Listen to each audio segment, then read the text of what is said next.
licenciado Fred Manuel Batle, disculpa Lick si no no le pronuncio bien su apellido, Río.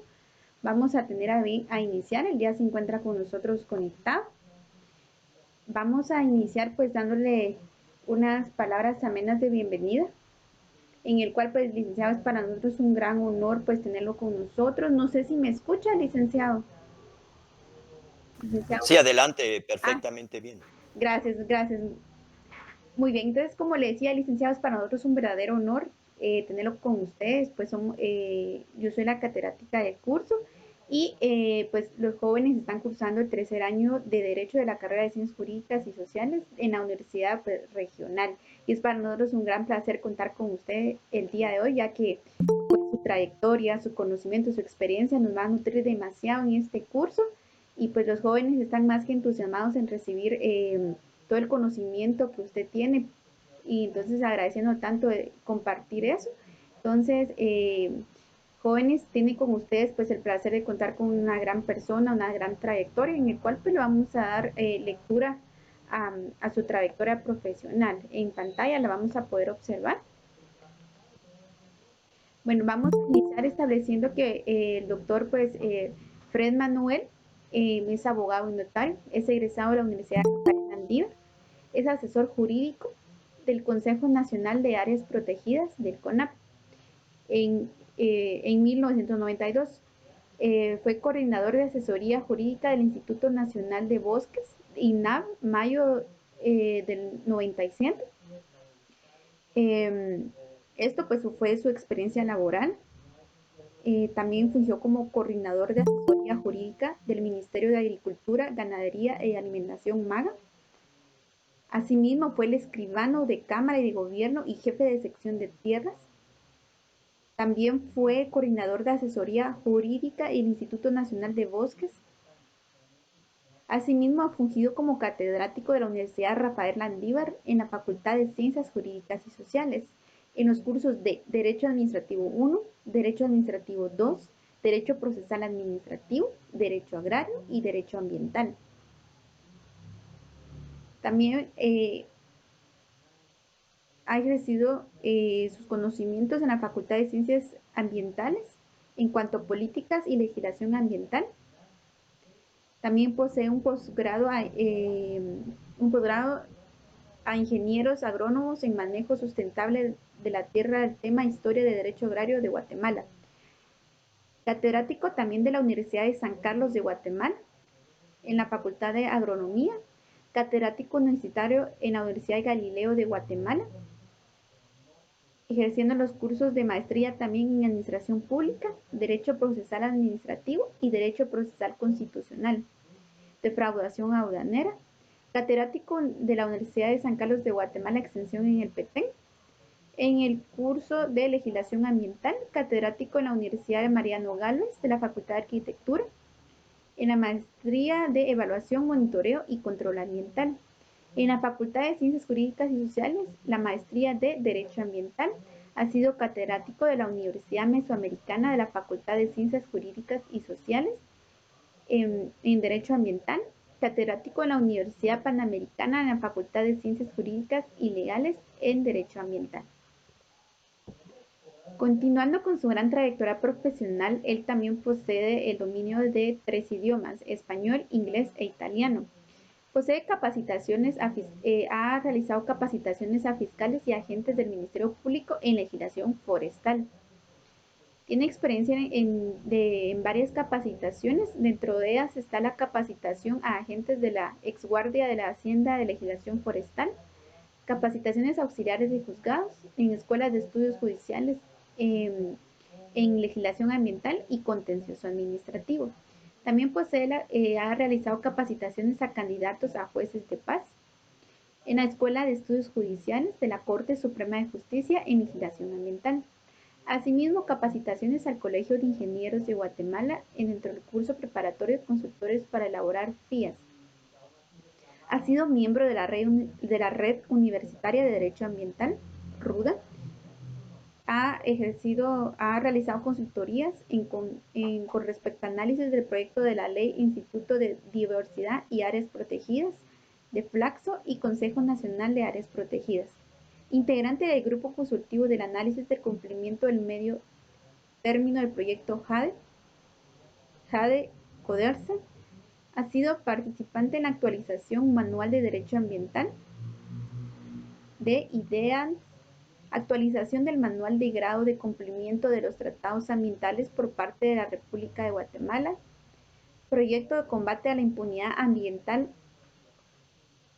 organizar la metodología de investigación en maestrías de la Facultad de Arquitectura y Derechos relacionados con el ambiente. Integrante de la Comisión de la Consultoría, identificación de debilidades legales y propuesta de mecanismo de apoyo a la consultoría forestal en el anteproyecto, con la finalidad de formular el proyecto de desarrollo industrial forestal de Guatemala.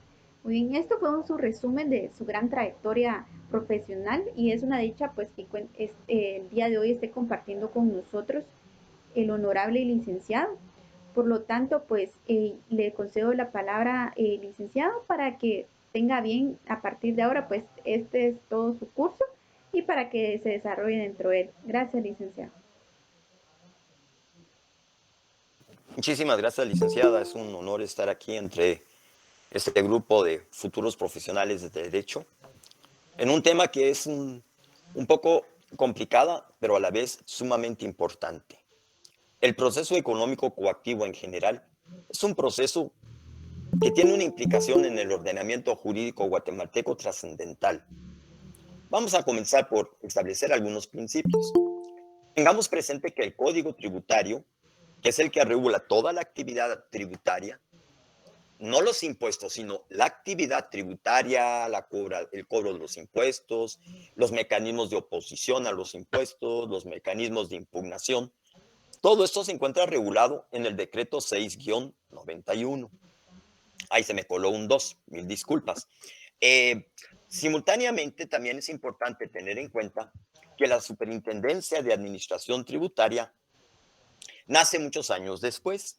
Nace mediante el decreto 1-98, prácticamente nace 7 años después del Código Tributario. Pero eso ustedes van a encontrar en el texto del Código Tributario que no menciona concretamente a la SAT en un inicio, sino que menciona concretamente a la autoridad administrativa. Yo quisiera suplicarles si me pueden cerrar sus micrófonos porque yo uso audífono y el ruido de fondo de ustedes me distrae a mí, con todas las disculpas del caso. Muchísimas gracias, le agradezco muchísimo. Es un proceso económico coactivo. Empecemos por analizar un proceso económico coactivo en general. Es un proceso judicial de naturaleza ejecutivo. Tenemos que tener presente, no sé si ustedes ya vieron el proceso ejecutivo.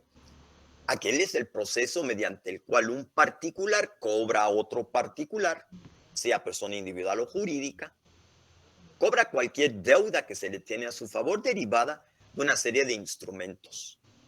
De tal manera que el proceso, el ejecutivo por naturaleza, es aquel mediante el cual se cobra un adeudo.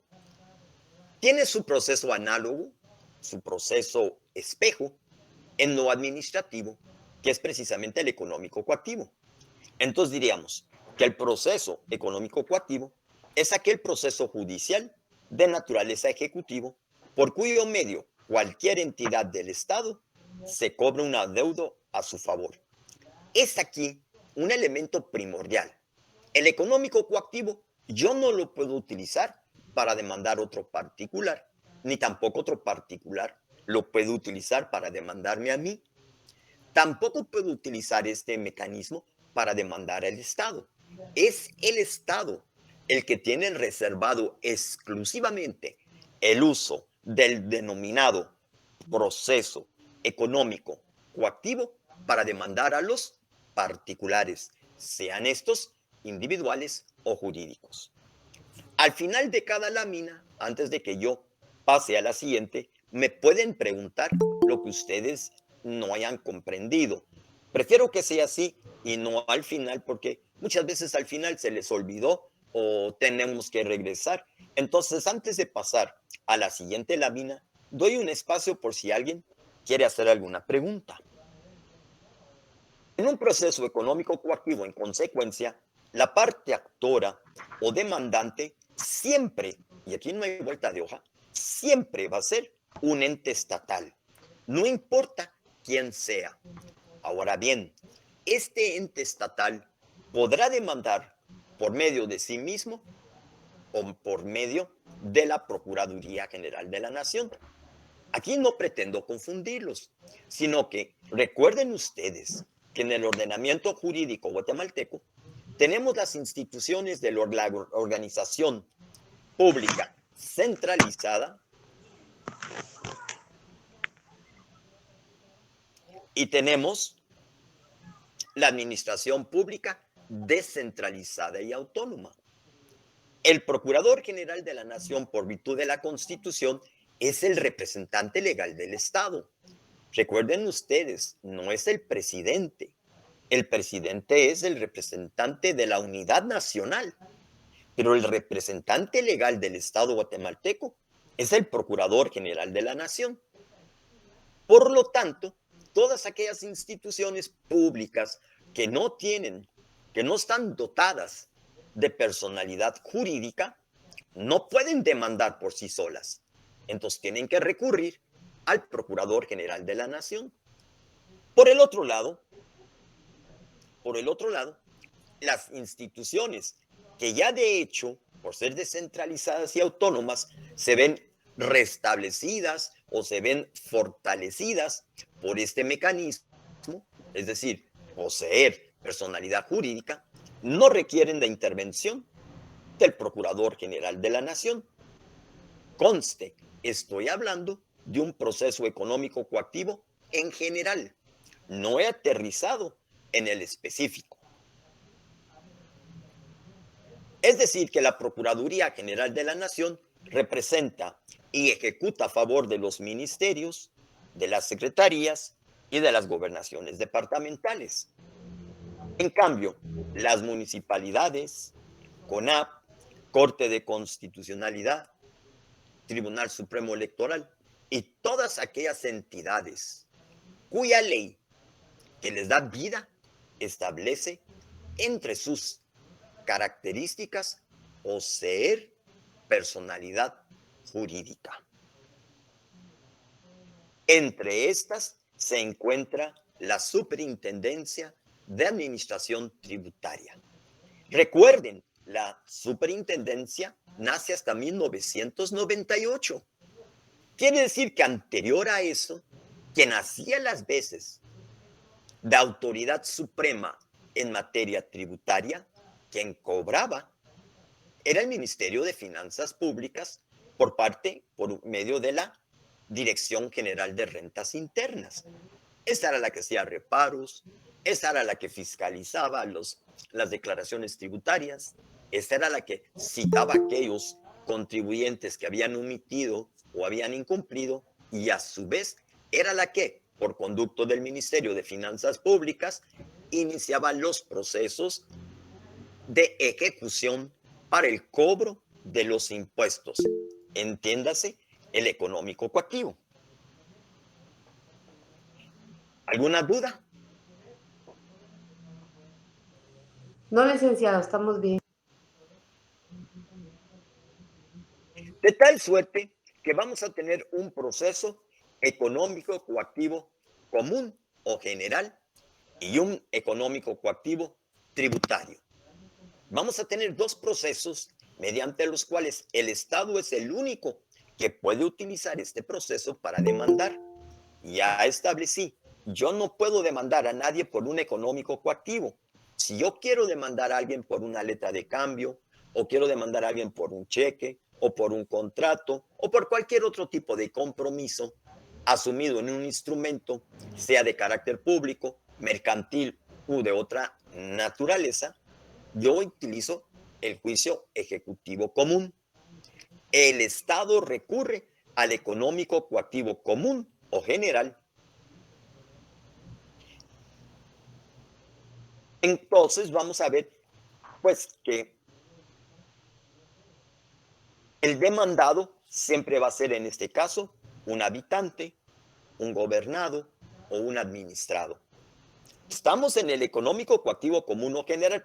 Para ponerles un caso, una persona a la que se le impone una multa por no haber obtenido su licencia de construcción, la municipalidad detecta que no tiene la licencia, le solicita que compruebe poseerla, la persona no puede demostrarla porque carece, se le impone una multa y la persona no hace efectiva, no paga esa multa. ¿Cómo se cobra a la municipalidad esa multa? La cobra a través de un económico coactivo común o en un económico coactivo general. Por lo tanto, el demandado va a ser un habitante, un gobernado o un administrado. Corte de constitucionalidad. Como ustedes saben, el interponer una acción de inconstitucionalidad general en contra de las leyes y esta es declarada improcedente o es declarada sin justificación, a la persona que lo promueve, mejor dicho, al abogado, se le impone una multa de 1,000 quetzales. ¿Cómo se cobran? No sé si ustedes alguna vez se han preguntado. ¿Y cómo se cobran estos 1,000 quetzales? Se cobran por medio de un proceso económico coactivo común o general. Así sucesivamente, todas las instituciones públicas que adquieren a su favor una obligación derivada de una deuda de un particular habitante gobernado o administrado, recurren al económico coactivo común o general. ¿Alguna pregunta?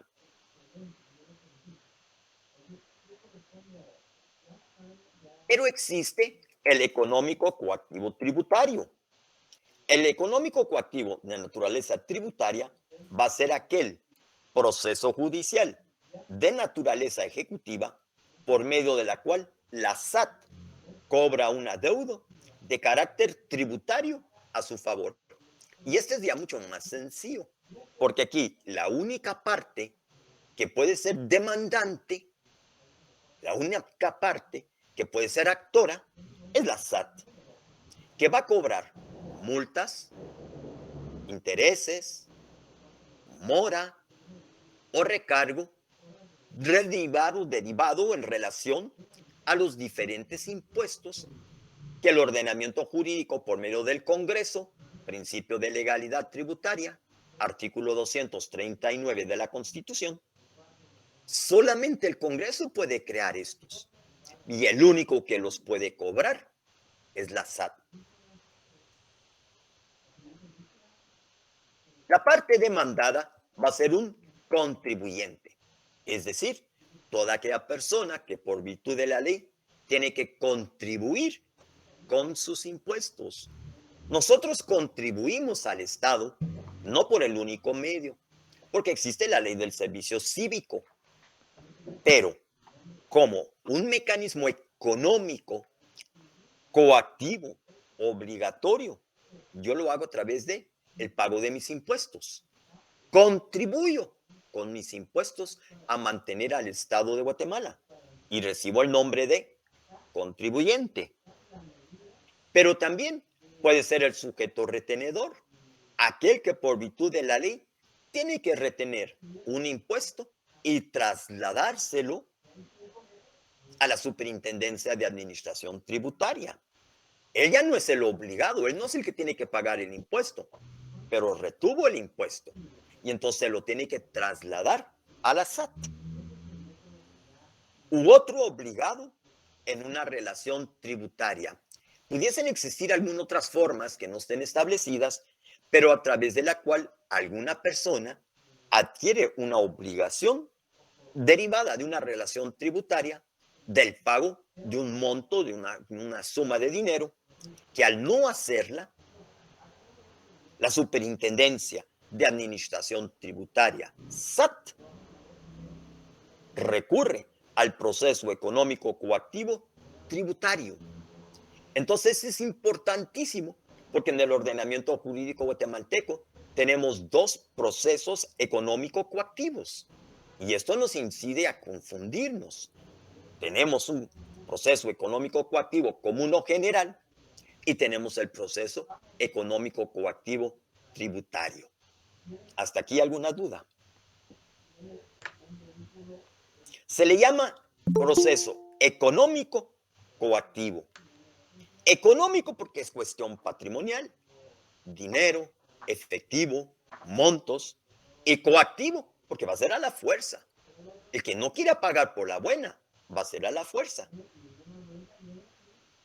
Imagínense ustedes, anteriormente, antes de la Constitución de 1985, toda aquella persona a quien se le hacía un reparo, a quien se le fiscalizaba el pago de sus impuestos, y esta persona no estaba de acuerdo, no estaba conforme, antes de poder impugnar, antes de poder oponerse a esta acción, tenía que pagar la totalidad de lo que supuestamente había omitido. Voy a poner un ejemplo. Al señor Salomón González se le hace una auditoría por parte de la Dirección General de Rentas Internas, estamos hablando de aquella época, y la Dirección General de Rentas Internas determina que don Salomón no pagó un impuesto. Se le hace todo un proceso administrativo, y se determina que tiene que pagar.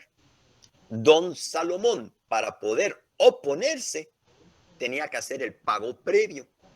Pongamos de cuenta que eran 90,000 quetzales de omisión, de impuesto, de intereses, de multa, lo que ustedes quieran. 90,000 quetzales.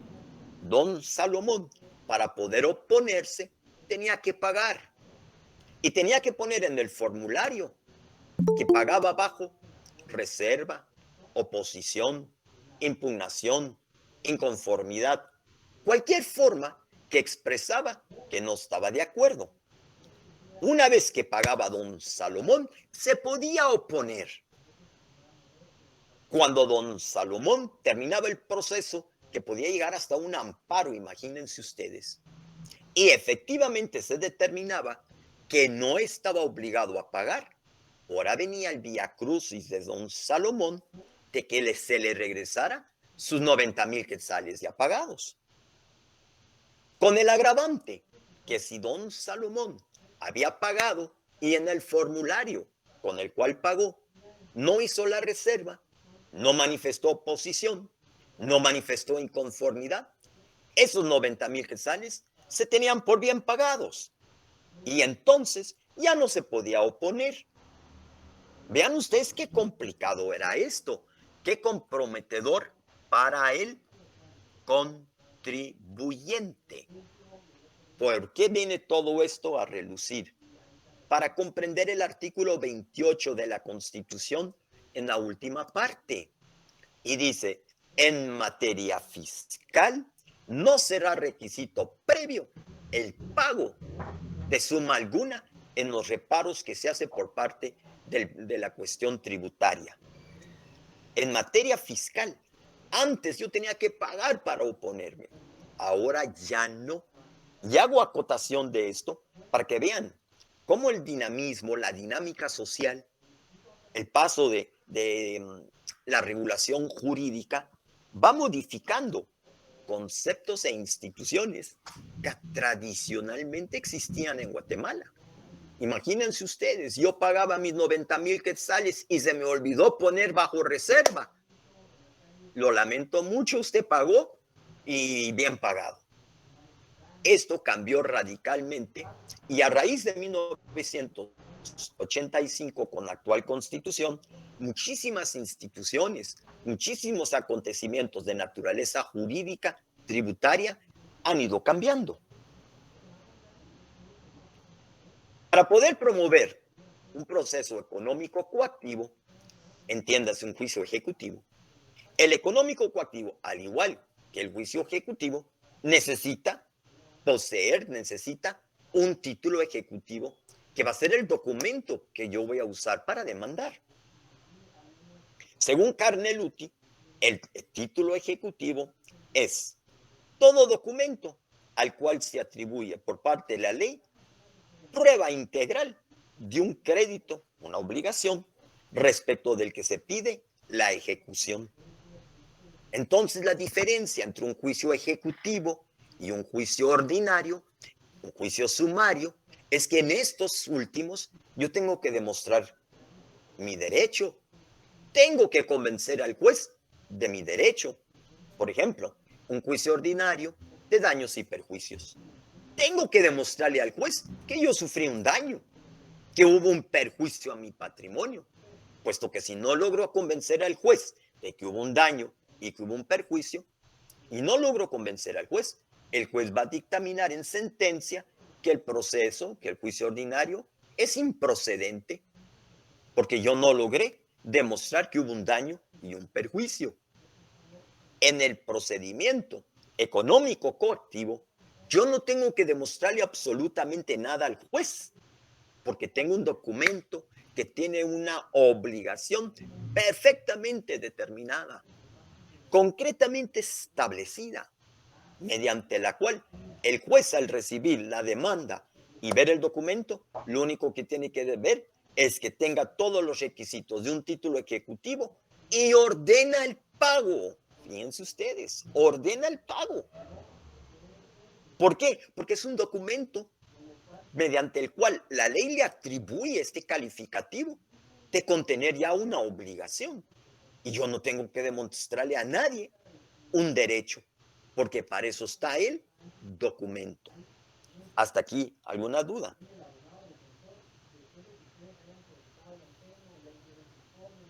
Una licenciada. En materia administrativa, ¿qué constituye un título ejecutivo? En materia administrativa, va a contener título ejecutivo la resolución que se produce en un procedimiento administrativo. Si ustedes ven en el artículo 4 de la Ley de lo Contencioso Administrativo,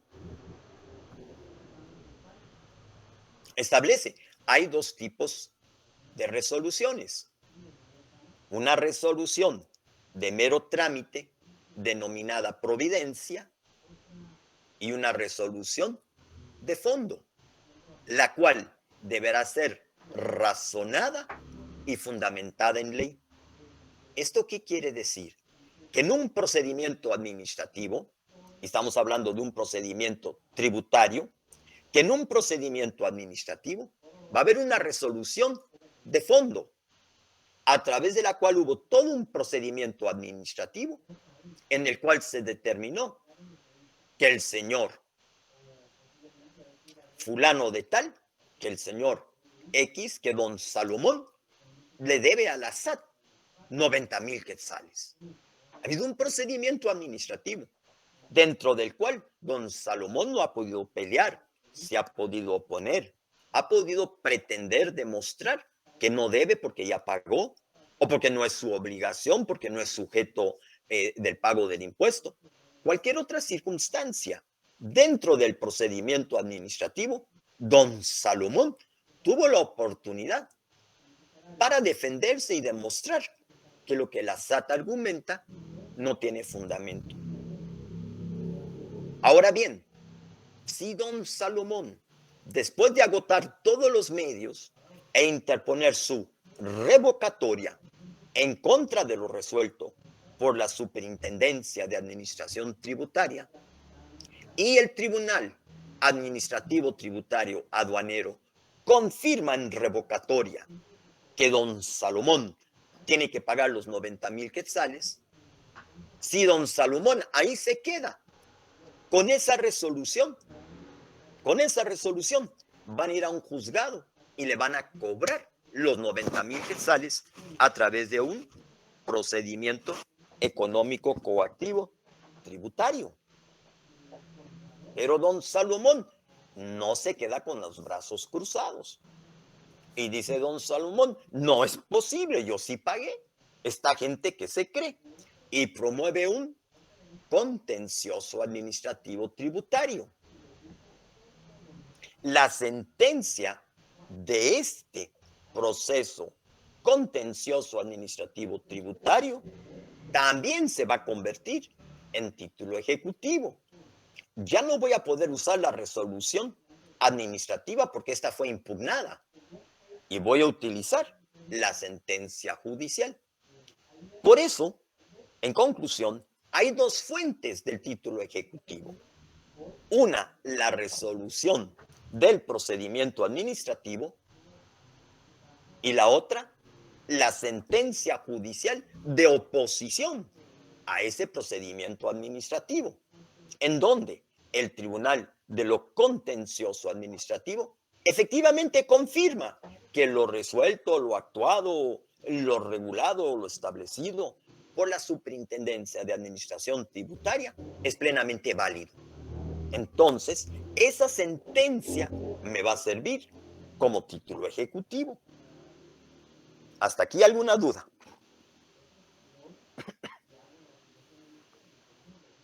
No, licenciado. Por lo tanto, en el título ejecutivo de carácter tributario, vamos a tener dos posibles fuentes. La resolución que surge del procedimiento administrativo tributario o la sentencia judicial que surge del contencioso administrativo. Cualquiera de las dos.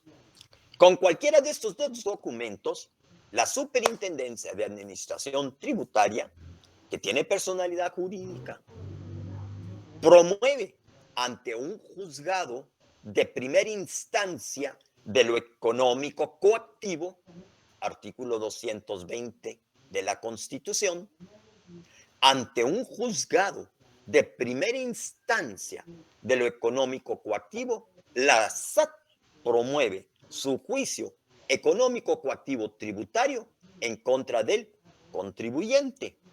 Es decir, la SAT va a demandar a don Salomón por no haber pagado los 90,000 quetzales.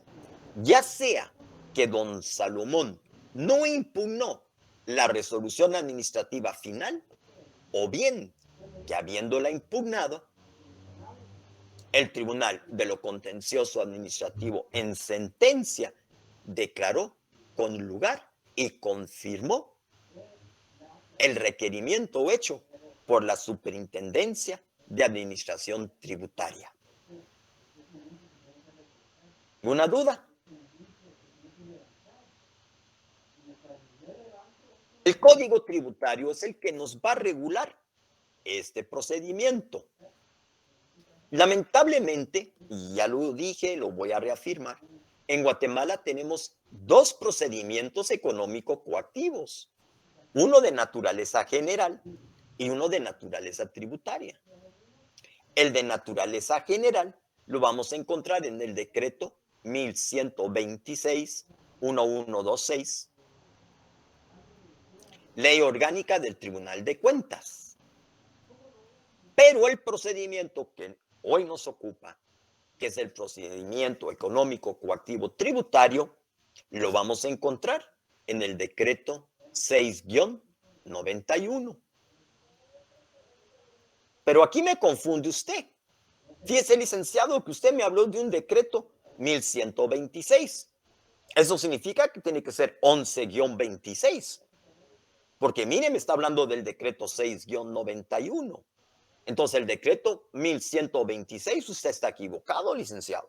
Es el decreto 11-26.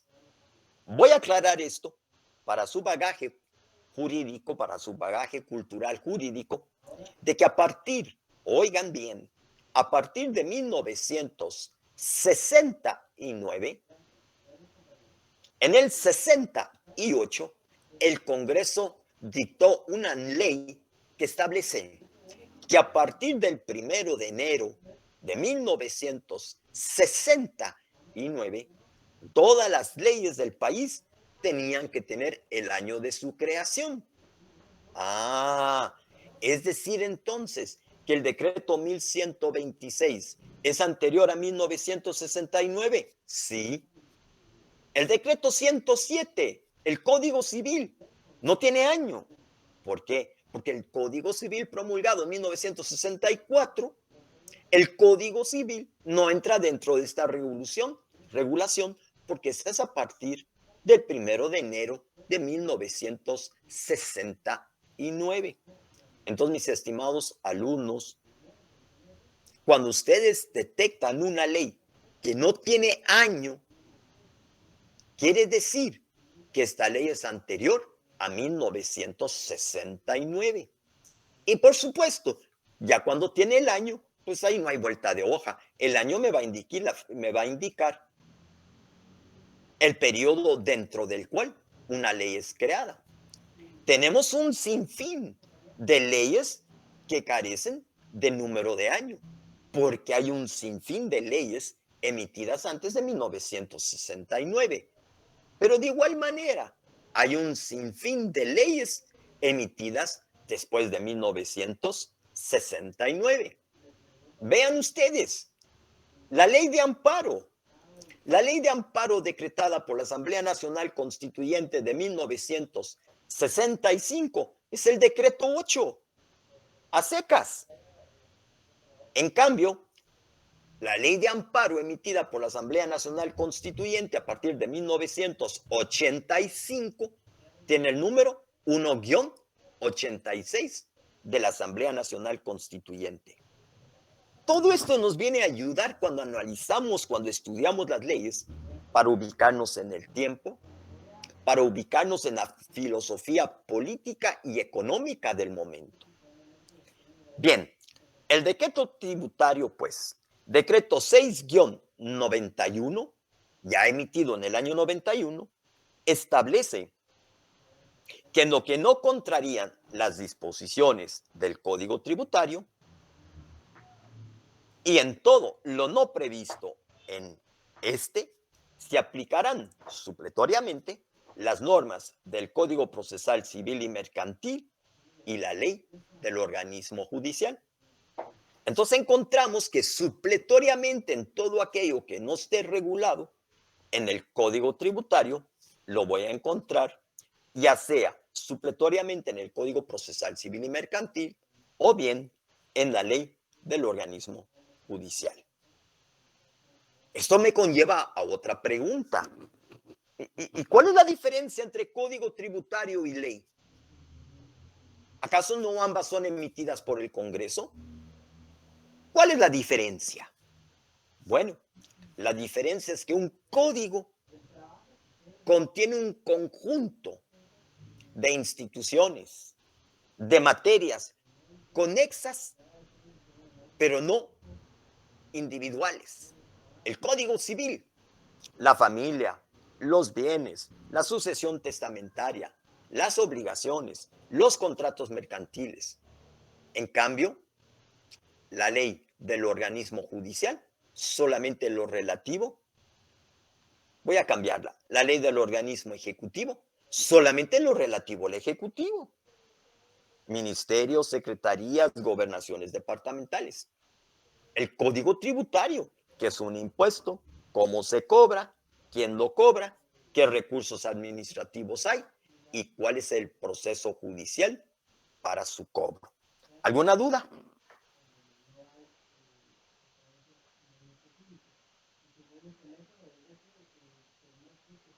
Dice el código tributario, solamente en virtud de título ejecutivo sobre deudas tributarias firmes, líquidas y exigibles, procederá la ejecución económica coactiva. ¿Qué significa una deuda tributaria firme? Que ya no admite impugnación alguna, que yo ya utilicé los recursos y habiendo utilizado los recursos, fui vencido y se mantiene por parte de la administración tributaria la obligación de mi parte de pagar. Eso significa firme. Líquido, que yo pueda determinar claramente el monto. Vean, este es un ejemplo que a mí me gusta poner muchísimo. Si yo hago un contrato mediante el cual don Salomón, pobre don Salomón ustedes, este contrato mediante el cual don Salomón se compromete a pagar a la licenciada Priscila $100,000, es líquido y cuando él no pague, lo voy a demandar. Y cuando presenta la demanda, el licenciado Batle, que es pero mira, estudioso, acucioso y litigante a morir, le dice al juez, disculpe, señor juez, la cantidad no es líquida. Y el juez dice, ¿cómo que no es líquida? Si claramente dice $100,000. Y le digo yo, señor juez, $100,000, ¿de dónde? $100,000 estadounidenses, $100,000 beliceños, $100,000 canadienses, $100,000 australianos, y supongamos que hubieran, por decir algo, ¿verdad? Ecuatorianos, $100,000 ecuatorianos. Señor juez, la cantidad no es líquida, porque yo no sé cómo pagarle a esta persona. Fíjese que cuando hice la escritura se me olvidó poner $100,000 de los Estados Unidos. Claro que si pongo 100,000 quetzales, aquí no hay vuelta de hoja, porque la única moneda quetzal es la nuestra. Pero ¿qué tal si pongo pesos? ¿O qué tal si pongo libras?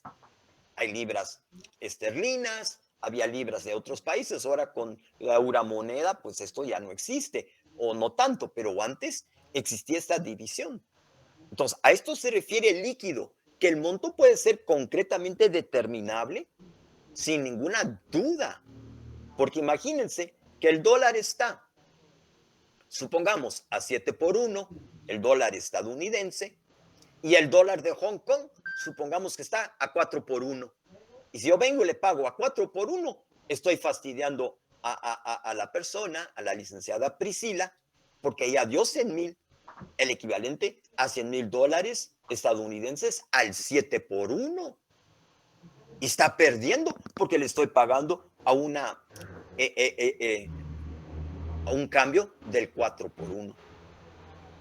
A eso se refiere por líquido, que la suma puede ser perfectamente determinada y exigible. Pues quiere decir que el plazo que se estableció, el momento en que se estableció, ya acaeció. Si se compromete a pagármelo dentro de 2 meses y apenas van transcurrido 15 días, no es exigible. A esto se refiere cuando el juez toma el documento y verifica que sea firme, líquido y exigible.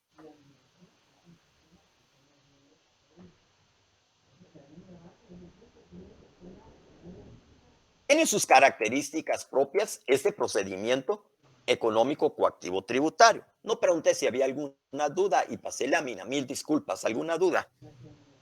No.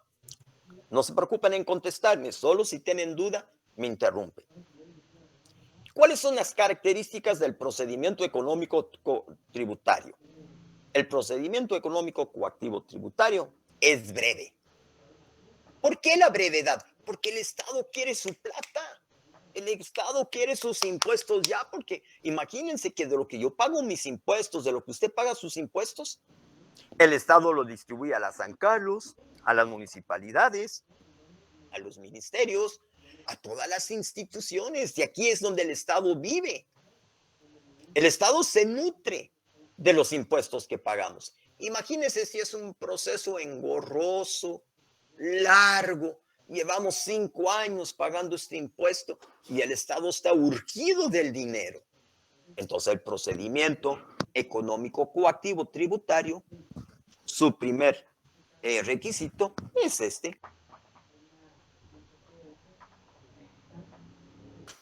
Segundo, oficiosidad. Eso significa que media vez inicia,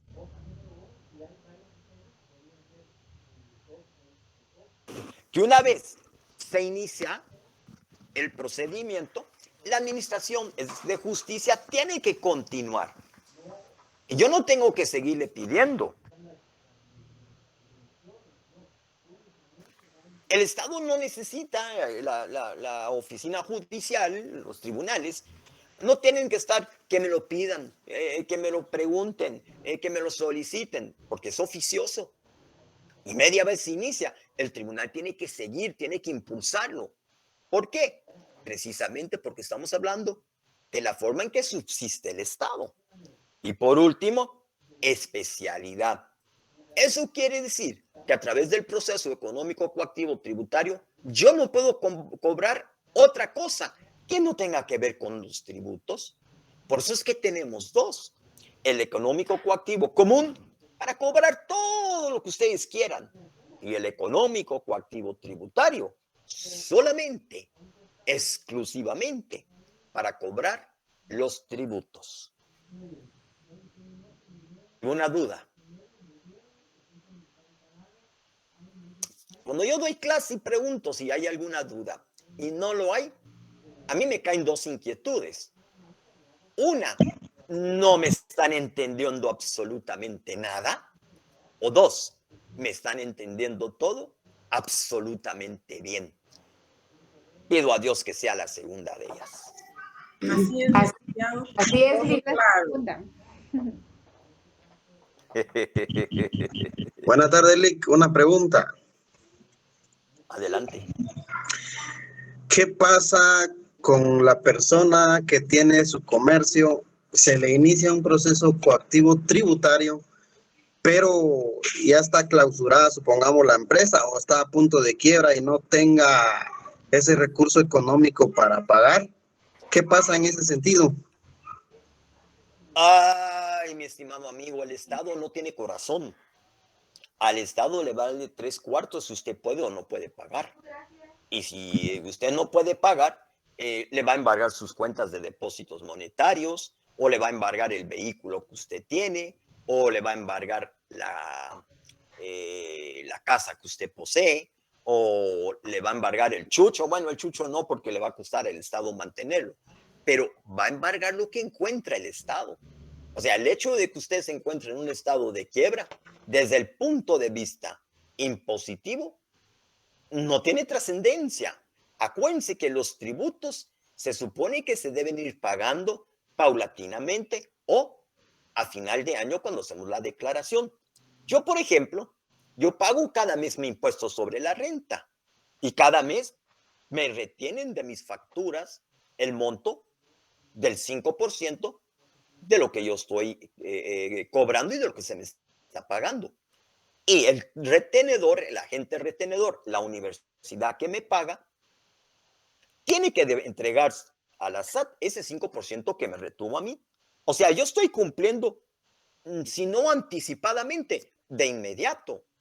Porque en cuanto yo presento mi factura, a los no sé cuántos días, dice la ley, creo que a los 5 días, se tiene que hacer la retención y entregársela a la SAT.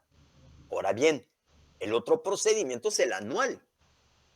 Es decir, que cuando yo concluyo, yo pago mi impuesto, que hago el cálculo de todo lo que fue al año. Pero eso es el impuesto tributario. Es decir, el impuesto sobre la renta, quise decir, perdón.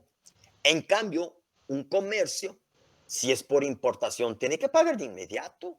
Si no, no puede sacar, no puede desalmacenar el producto si no paga el impuesto. Posiblemente lo que ocurrió aquí, en este negocio que le cerraron, es que la persona o declaró mal y no pagó la totalidad del impuesto en el desalmacenaje, o bien el impuesto que tenía que pagar por la riqueza producida en la venta no se hizo, o la persona no estuvo emitiendo facturas. Si la persona no está emitiendo facturas, mire, yo no soy profisco, yo no defiendo al fisco. Y les voy a decir algo, mi tesis fue sobre derecho fiscal y jamás ejercí materia fiscal. Bueno, ¿a qué voy? Que si bien es cierto, usted no emitió factura, usted incumplió. Usted es un delincuente fiscal, no delincuente penal, pero es un delincuente fiscal porque usted sabía que tenía que emitir facturas, ¿por qué no las emitió?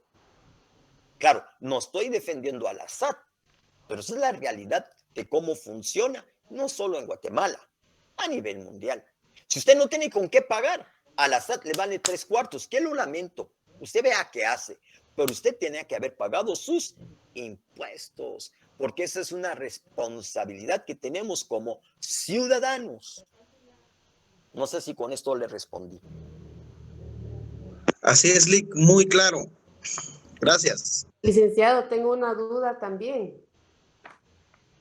Escucho. Usted mencionó el profisco. ¿A qué se refiere el indubio profisco, licenciado? No lo tengo claro. Yo no mencioné indubio pro fisco, pero bueno, está bien. El indubio es aquella situación, indubio significa cuando hay duda. Por ejemplo, encontramos indubio pro reo. ¿Se acuerdan ustedes? Ese es un principio del derecho penal, que cuando hay una duda o cualquier ley que viene a beneficiar al reo, se aplicará la que mejor se le aplica para que no sea tan gravoso la sentencia, la condena penal. Proindubio ambiental. El proindubio natura significa que cuando hay cualquier duda, cuando hay cualquier posibilidad de que alguna decisión, que alguna actividad vaya a perjudicar al ambiente, no se acepta. El indubio pro laboral, el indubio pro trabajador, el indubio pro operario en materia laboral, es aquel que siempre va a favorecer cuando hay duda al trabajador. Y por último, el indubio pro fisco. Cuando hay la más ligera duda, cuando hay la más ligera posibilidad de que no haya claridad en una decisión, en una resolución, va a favorecer al fisco. ¿Por qué? Porque el fisco es el recaudador para el cumplimiento de la función social solidaria que tiene el Estado. El Estado tiene una función solidaria con nosotros: mantener la paz, mantener la salud, mantener la seguridad, un desarrollo económico. ¿Y cómo se supone? ¿Verdad? Entre comillas, ¿verdad? Porque sabemos qué ocurre. Pero ¿cómo se supone que se hace esto? Con el cobro de los impuestos. Entonces, cuando hay duda, el beneficio es para el fisco, porque a la larga ese beneficio es para la población. No sé si le quedó claro esto. Sí, licenciado, y a la vez tengo otra duda respecto a los caracteres que usted mencionó anteriormente. En el libro menciona, de la licenciada Gladys Monterroso, menciona que no se desarrollará en única instancia, sino también en la fase de alzada, y se puede apelar ante el Tribunal de Cuentas. Esa fase de alzada, ¿cómo se da, licenciado? Bueno, aquí no hemos llegado, pero está bien. Recuerden ustedes que toda decisión emitida siempre va a ser sujeta a revisión.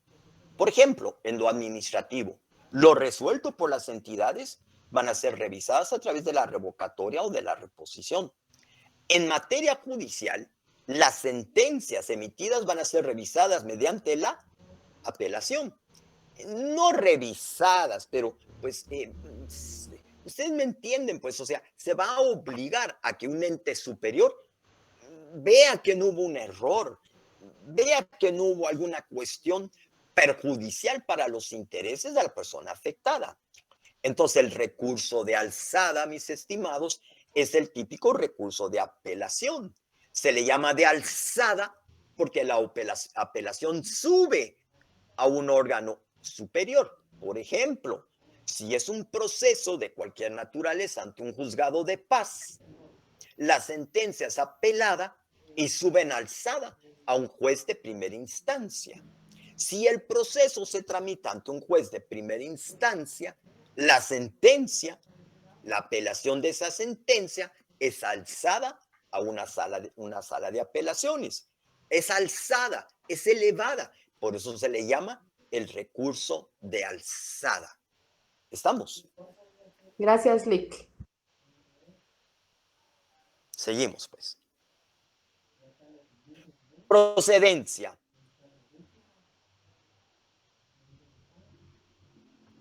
Los títulos ejecutivos tributarios.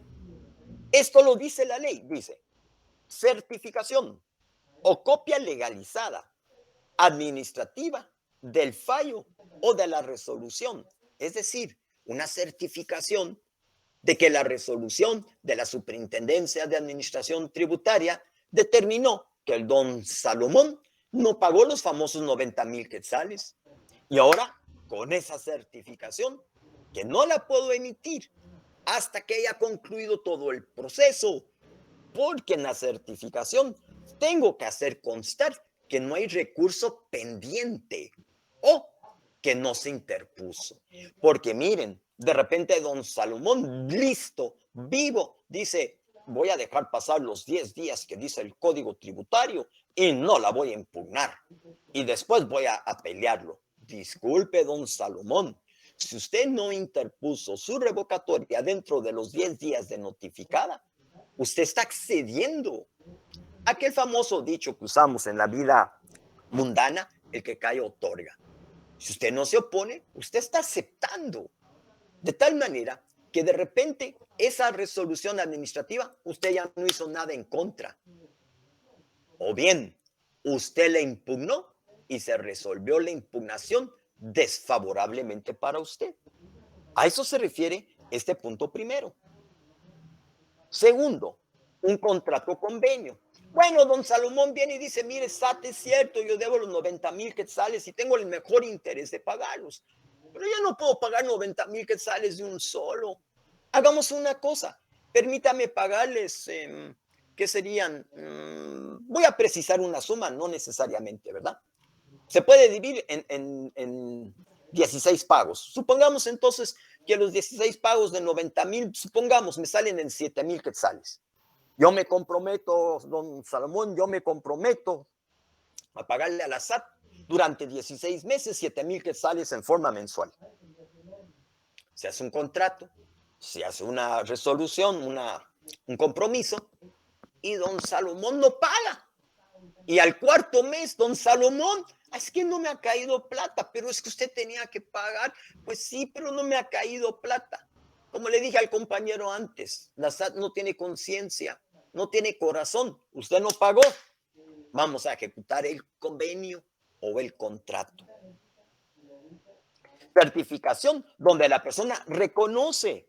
Viene don Salomón y hace un escrito y dice, miren, yo reconozco que debo los 90,000 quetzales, pero no los puedo pagar. Aquí ya reconoció él.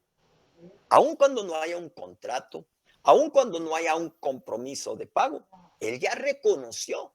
Y esa certificación, que puede ser un poco exagerado el caso de don Salomón, pero en cualquier otro caso donde alguien de alguna forma reconoce el no haber cumplido y que quiere cumplir o simplemente que no ha cumplido, con ese reconocimiento, la certificación va a servir como título ejecutivo.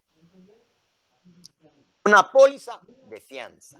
Sabemos todos que, por ejemplo, para extraer mercadería, para depositar mercadería, tenemos que contratar una fianza donde vamos a asegurar que vamos a llevar a cabo el trámite y que concluido el trámite vamos a pagar el impuesto respectivo. Con esto me permiten sacar la mercadería porque puede ser perecedera o porque me urge. Imagínense que ahorita, en el momento ahorita, la venta de ciertos artículos, si los vendo dentro de 2 meses, ya no tienen vigencia. Todo ahorita que dice Merry Christmas, Feliz Navidad, ho, ho, ho, y todo esto, si lo vendo en febrero, nadie me lo va a comprar. Ahorita es cuando me lo compran por la temporada. Pero yo no tengo ahorita plata, entonces le digo al fisco, y yo me comprometo a pagar. Yo les doy una garantía de que yo voy a pagar el impuesto, pero déjenme sacar la mercadería ahorita para poder, de alguna manera, aprovechar el momento comercial. Y después no paga la póliza, no paga la fianza, perdón. Aquí también se puede demandar. Certificación del saldo deudor de cuenta corriente tributaria de obligaciones líquidas y exigibles. En el caso que yo les decía, mi cuenta corriente es de que cada mes, todos los meses me ven a mí ahí haciendo mi declaración del IVA, ingresando las facturas que recibo, el monto del IVA, declarándolo y entregándolo al fisco. De igual manera, todos los meses hago mi declaración de mi impuesto sobre la renta. ¿Y saben qué?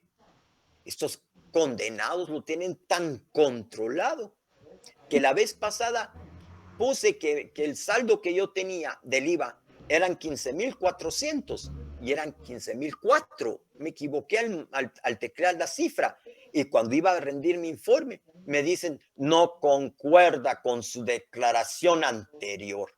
Me tienen con cuenta corriente. Tienen una cuenta corriente donde ven, saben ustedes que ahora que uno paga inmediatamente que emiten la factura va registrada directamente a la SAT y la SAT va viendo cuánto gasta usted al mes y de repente usted gastó al mes 4,000 quetzales y está declarando que recibe 500. Y viene la SAT y dice, oiga, mi señor Batle, y si usted tiene declarado 500 quetzales al mes, ¿cómo jocote se está gastando 4,500? Eso significa que usted está gastando más dinero que no está declarando. Estas cuentas corrientes que manejan la certificación sirve de título ejecutivo. Y otros documentos que consten deudas tributarias. Caso concreto, la sentencia contencioso administrativo. No voy a entrar a los requisitos del título ejecutivo porque el tiempo ya me está apretando un poquito. Ustedes lo pueden ver.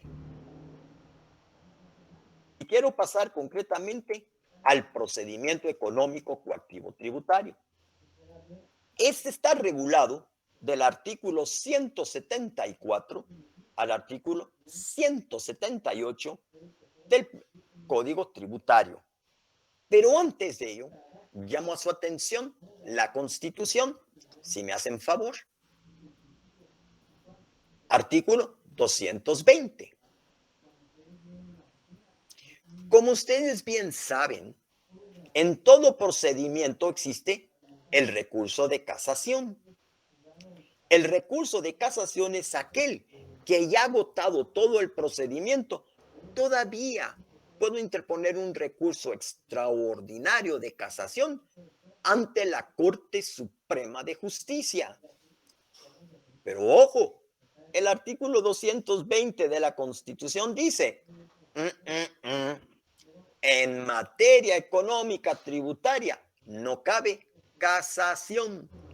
Significa que el Estado, con ese ánimo de cobrar, de no embrocarse en un gran procedimiento, en una gran pleito a nivel de una casación, de una vez la Constitución dice, disculpe, pero en materia económica coactiva no cabe casación.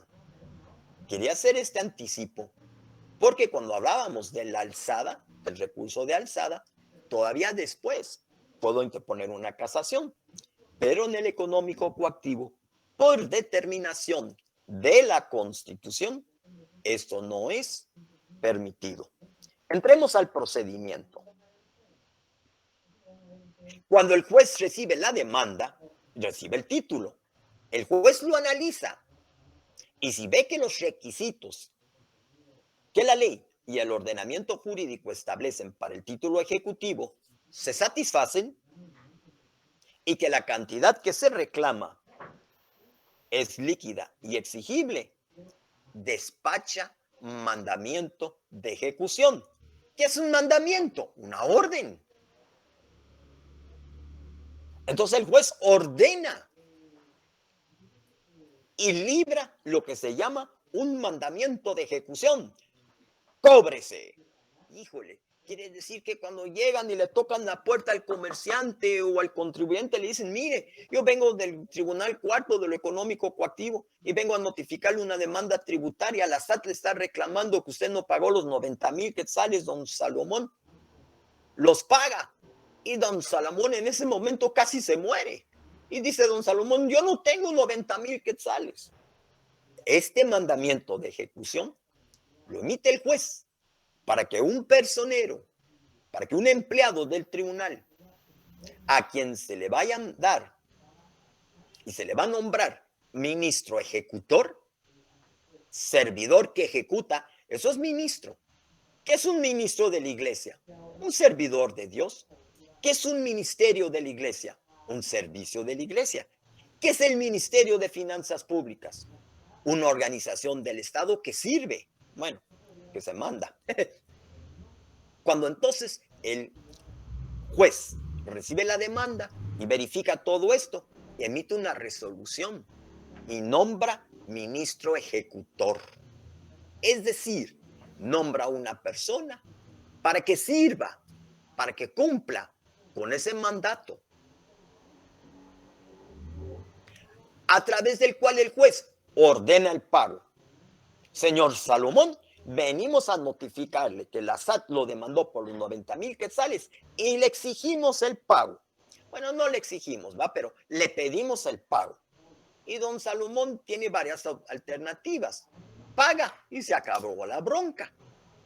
Pero no tiene con qué o no tiene en ese momento. Y le dice al notificador, Tengo, pero no tengo chequera.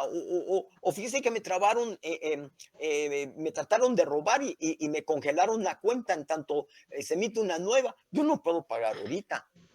Al ministro ejecutor esto no puede él valorarlo, no puede analizarlo. Él solamente llega a ejecutar una orden y le dice o paga o paga.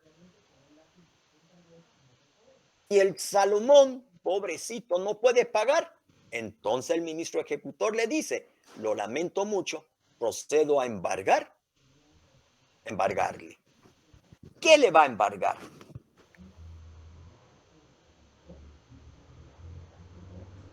¿Qué le va a embargar? Fíjese que la persona que demanda le tiene que decir al juez qué quiere que embargue. Embárguele el vehículo, embárguele la casa, embárguele las cuentas monetarias.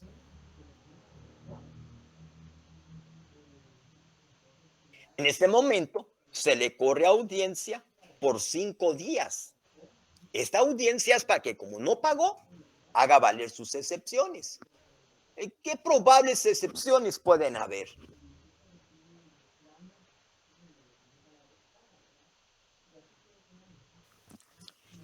¿Qué probables excepciones van a haber? Pues las excepciones que determina el mismo Código Tributario. Y vamos a ver cuáles son. La persona tiene 5 días para comparecer al tribunal y decir, señor juez, fíjense que lo que dice la SAT no es cierto. ¿Por qué? Uy, me equivoqué un momentito. ¿Por qué?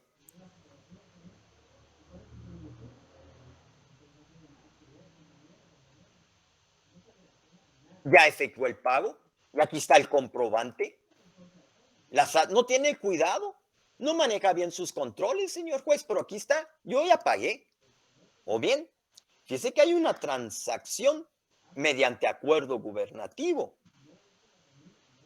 Transacción mediante acuerdo gubernativo. ¿Qué es eso? ¿Algún arreglo que hubo? ¿Algún mecanismo donde el presidente, en acuerdo gubernativo, de alguna manera permitió que se llegara a una negociación? Por ejemplo, si usted ve en el artículo 183, literal R, de la Constitución, dice que el presidente podrá perdonar el pago de multas, intereses y recargos a los contribuyentes. Eso significa que yo puedo llegar ante el presidente y decir, ay, presidente, yo no pagué mi impuesto y fíjese que me están encaramando de los 90,000 quetzales, me están encaramando 80,000 de intereses, mora, costas, etcétera. Ayúdeme. Y dice la Constitución que el presidente podrá perdonar el pago de las multas, de los intereses o de los recargos, no así del impuesto, porque el único que puede perdonar el impuesto es el que lo crea, y quien crea el impuesto es el Congreso.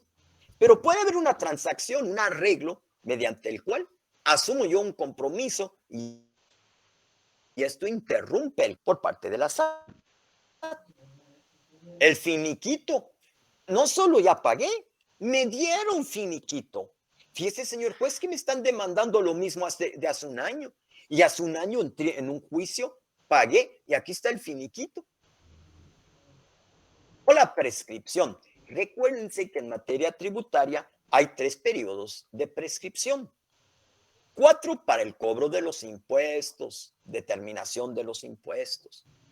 5 años cuando hay un omiso, cuando hay un incumplimiento. No pagué mi impuesto sobre la renta, pasan 5 años y ya no me lo pueden cobrar, porque es un omiso. Y está el de los 8 años. Este es un castigo y el de los 8 años es parejo para toda aquella persona que no se inscribió y que no tiene su número único de identificación tributaria, el famoso RTU, Registro Tributario Único. Por no tenerlo, quiere decir que usted no está registrado. ¿Y por qué no está registrado? Porque usted no quería que lo controláramos. Qué chistoso. O sea que usted nunca ha pagado impuestos. Muy bien. Entonces usted, 8 años para que prescriba. No sé si me entendieron. La caducidad. La caducidad es el tiempo para promover la demanda, no para ejercer el derecho, para promover la demanda. Es decir, pasaron 3 años y no me hicieron reparo. Al 4.º año me hacen el reparo y al 5.º año me promueven la demanda. Pero esa demanda ya caducó porque pasaron los 4 años que dice la ley y el año en que se tardó en presentar la demanda ya caducó. O cualquier otra nacida con posterioridad a la contestación de la demanda y que puedan de alguna manera destruir la eficacia del título. Aquí podrían haber varias posibilidades, no las puedo enumerar porque estas son, no son típicas, son algunas que no están debidamente reguladas. Vamos de una vez al procedimiento, por el tiempo. Esta presentación yo se las voy a dejar para que ustedes la puedan leer.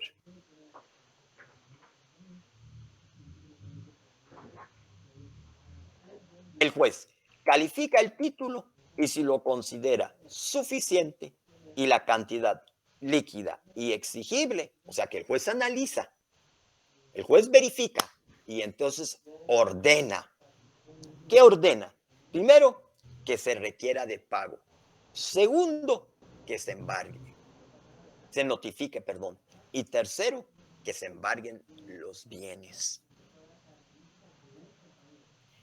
Cuando llega el notificador y requiere de pago, y esto no se puede hacer porque no hay dinero, el notificador va a decir, miren, yo lo siento en el alma, pero yo no soy más que un simple servidor que vengo a notificarle. Y como usted no hizo su pago, don Salomón, le advierto que ha quedado embargado lo que la SAT pidió que se embargara.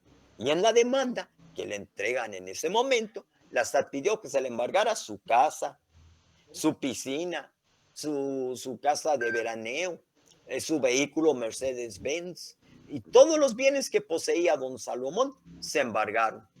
El embargo no es más que una forma en que el Estado ha creado para obligar a pagar al deudor, ya que si no paga, el Estado va a rematar el bien que se embargó. Digo el Estado porque estamos hablando de la SAT. Se corre audiencias por 5 días al emplazado para que se oponga o haga valer sus excepciones, que esto ya lo mencioné. Ahora, aquí viene una gran contradicción. Si el juez, si el ejecutado no comparece, simplemente es rebelde. En este caso, el juez dicta sentencia, declarando, fíjense bien en esto, declarando con lugar o no la ejecución y ordenará el remate de bienes o el pago. Porque de repente el juez, aunque el título ejecutivo es perfecto, de repente la deuda es inexistente. Y el juez puede declarar no a la ejecución o bien ordenará el remate de bienes y el pago con estos. Esto significa que tiene que haber forzosamente un embargo. Porque si no hay embargo, el juez no puede dictar sentencia. Han habido jueces que han decretado sentencia sin embargo. No dije sin embargo, sino sin el embargo. Y ya la Corte de Constitucionalidad ha reparado la plana y les ha dicho, señores jueces, ustedes no pueden dictar sentencia si no hay un bien embargado, puesto que la ley dice que en sentencia se ordenará el remate de los bienes y el pago con lo que se obtiene de este remate. Si usted no embargó bienes, señor juez, no puede dictar sentencia. Entonces, ¿qué tiene que hacer el juez? Hacer constar que no hubo un embargo, que no se determinaron bienes embargados y que por lo tanto no puede dictar sentencia. El proceso se queda en un impasse. Y dice la ley, el Código Procesal Civil y Mercantil, que no procede la caducidad cuando no hay bienes embargados. Si hay bienes embargados y no se dicta sentencia, caduca. Pero si hay bienes, si no hay bienes no puede dictar sentencia al juez y por lo tanto no caduca. Esta frase, si hay lugar o no a la ejecución, mejor dicho, ordenará el remate de bienes o el pago, obliga a los jueces, mejor dicho, a la SAT a determinar qué quiere que se embargue. Un juicio ejecutivo donde yo no pido que se embargue algo no tiene sentido. Un juicio ejecutivo donde la persona no tiene, como dijo el compañero hace un ratito, en qué caerse muerto, no tiene sentido demandarlo desde el punto de vista privado, ¿verdad? No tiene sentido. ¿Por qué? Porque no voy a recuperar nada. Encima de todo, gasté más en un juicio. Ante la cuestión tributaria, esto no cuenta. Aquí lo lamento. Si el ejecutado se opone, deberá presentar su escrito donde hace razonar su oposición. Y aquí viene la duda y ofrece los medios de prueba. Señores, ¿qué pasó con el Código Tributario? Si tradicionalmente, y así lo dije yo en clase ahorita, si tradicionalmente decimos que el juicio ejecutivo no es un juicio donde hay prueba, no tengo nada que comprobar, ¿por qué va a haber medios de prueba? Sin embargo, el Código Tributario, en contradicción al decreto 1126, que regula el económico coactivo común, y el juicio ejecutivo en el Código Procesal Civil y Mercantil, aquí sí se abre a prueba. Y esto es contradictorio a la naturaleza del procedimiento económico. Pero como este es un procedimiento económico coactivo tributario, y tiene sus variantes, el Congreso permitió que aquí hubiera un periodo de prueba. A mí me parece esto ilógico, contradictorio en su totalidad al procedimiento económico coactivo, es decir, al juicio ejecutivo. Pero la ley así lo dice. El juez corre audiencia por 5 días a la administración tributaria y luego abre a prueba por los 10 días hábiles comunes. Es decir, le notifica a la SAT que contestaron la demanda, que interpusieron pruebas y que se van a abrir esas pruebas por 10 días comunes. ¿Qué significa común? Común significa que el plazo empieza a correr cuando todas las partes han sido debidamente notificadas. Vencido el plazo, es decir, cuando ha terminado este plazo para oponerse, o bien cuando termina el periodo de prueba, el juez se pronunciará sobre la oposición, sobre las excepciones y dictará sentencia. Y en la sentencia, ¿qué tiene que hacer el juez? Que al lugar hacer trance y pago con el Mercedes-Benz que le embargaron a don Salomón, que al lugar hacer trance y pago con la casa que le embargaron a don Salomón, o que al lugar hacer trance y pago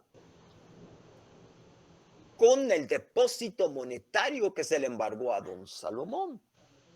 En este último caso va a haber trance y pago, porque está el dinero en efectivo. En el otro caso, lugar al remate. Entonces hay que proceder a un remate y la SAT va a llamar a un remate, se va a señalar día y hora para el remate, para cuando el producto de la venta en remate, el Estado, la SAT, se haga pago de lo que don Salomón le debe. Contra esto procede apelación. Es decir, se notifica la sentencia y la persona tiene 3 días para interponer apelación.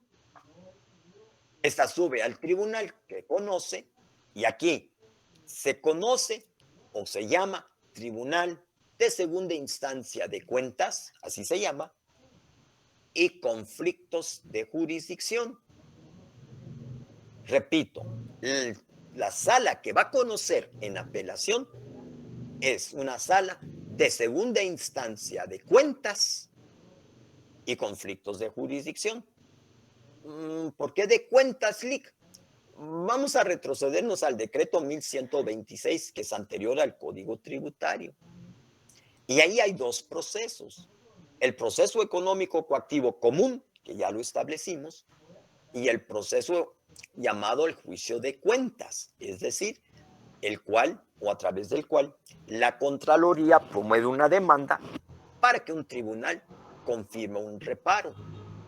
Y como esta existe mucho antes que el Código Tributario, ya desde aquella oportunidad, desde 1950 y tantos, con el decreto 1126, se estableció que el juzgado que conocía en segundas era un juzgado de una sala de cuentas. Y de ahí se ha venido arrastrando el título, el nombre, Sala de Segunda Instancia de Cuentas, y le agregaron conflictos de jurisdicción. 6 días para el periodo de prueba dentro de la apelación y se dicta sentencia dentro de los 8 días siguientes. Muy bien, ese es el proceso económico coactivo tributario en síntesis. Conste, yo en mi clase regular de Derecho Procesal Administrativo le dedico 2 o 3 sesiones, porque en una sesión es un poquito corto, pero creo que abordamos lo más importante y algunas peculiaridades que están escritas en el código y que yo se las resumí en el esquema, las pueden leer y las pueden analizar. No sé si en conclusión, después de toda esta exposición, hay alguna pregunta, alguna inquietud para comprender, fíjense bien, para comprender el económico coactivo, perdónenme, tienen que comprender el juicio ejecutivo común, puesto que si no comprenden, si no manejan, si no se han familiarizado con el económico, con el juicio ejecutivo común, este juicio económico coactivo es chino, es árabe. ¿Por qué? Porque estoy mencionando muchísimas cosas que se ven en un procedimiento de un juicio ejecutivo común. Pero he tratado de abordarlo haciéndole las comparaciones, las alusiones, para que ustedes puedan entender la naturaleza de este proceso. ¿Alguna pregunta? Compañeros, esta es la oportunidad para que se pronuncie. Licenciado, Oigo, no, ya no llegó a esta parte o quizá ya no le dio tiempo a hablar sobre eso, sobre las actuaciones reclamables. Menciona que en la materia económico coactivo se dan las exacciones para fiscales. ¿Podría abarcar un poquito este tema? perdón, fíjense que no le escuché la última parte porque pasó una moto o no sé qué pasó por ahí y ya no escuché. Sobre las exacciones para fiscales, si podría abarcar un poquito ese tema, licenciado. Pero eso no es parte de un procedimiento económico coactivo tributario. Esos son otro tipo de acciones mediante las cuales se produce un perjuicio o un daño a la administración tributaria. Exacciones, por ejemplo, alguien que no paga, que no entrega, que no cumple con el pago que corresponde al fisco, no están meramente dentro del procedimiento económico coactivo tributario, por supuesto. Explicar eso es toda otra naturaleza que se aleja un poquito del procedimiento económico coactivo tributario. Gracias, Lick. ¿Alguien más, compañeros? Si no, pues con esto pues concluimos, licenciado. Realmente pues es para nosotros un gran honor, ¿verdad? Haber compartido con ustedes. Le agradecemos realmente pues su tiempo, la disposición y ese empeño con que se entregó en la conferencia, porque se nota, ¿verdad? El empeño que usted le pone. Le agradecemos tanto, ¿verdad? Porque el tiempo de uno es oro. Y sin embargo el de usted pues vale mucho más. Es una persona muy experimentada. y en nombre de todos los alumnos aquí presentes y de mi persona como catedrática del curso de Derecho Tributario y de la Universidad Regional, pues le agradecemos por su tan excelente ponencia. Sabe que aquí pues tiene una casa y pues no sé si algún compañero pues se quiera pronunciar al respecto. Si no, pues con esto pues finalizaríamos y pues le cedo la palabra a Lick ya para despedirnos y esperando nuevamente pues tenerlo como invitado especial porque es un gran honor para nosotros, licenciado. Gracias, licenciado. También quiero manifestar la forma en que usted expone, aparte de su elocuencia, es una forma muy sencilla y clara, muy comprensible. Muchas gracias. Dan ganas de seguir escuchando y pues posteriormente se da la oportunidad. Y me quedó muy claro el tema. Gracias por su tiempo y de mi parte, muy bien aprovechado.